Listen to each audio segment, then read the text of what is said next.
बोतल में अंडे का तजुर्बा एक बहुत ही मज़ेदार तजुर्बा है। इसके लिए आपको खाली प्लास्टिक की बोतल, एक अंडा और थोड़ा सा नमक दरकार होगा।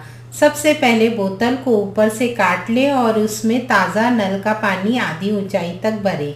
फिर इसमें कच्चा अंडा लेकर तैराएं। आप देखेंगे कि अंडा थोड़ा भारी होता है, इसलिए तह में बैठ जाएगा। फिर इसमें नमक दाखिल करें और पानी को हिलाते रहें जब तक कि पानी की कसाफत इतनी हो जाए कि इसमें अंडा तैरने लगे। अब पानी और अंडे की कसाफत मसावी होगी।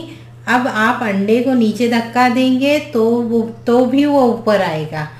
फिर आप बोतल को बंद करें और इसे चारों तरफ से टेप लगा दें। फिर 6 फीट की ऊंचाई से फेंक कर देखें, अंडा बिल्कुल नहीं टूटेगा। इसी तरह से मादरे शिकम में बच्चा महफूज रहता है, क्योंकि पेट की कसाफत और अंडे की कसाफत मसावी होती है। इस तजुर्बे को सादे पानी के साथ करके देखिए।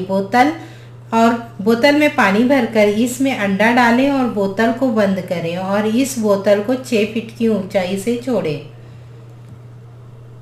इस मर्तबा आप देखेंगे कि अंडा टूट जाता है, क्योंकि अंडे और पानी की कसाफत मुख्तलिफ है।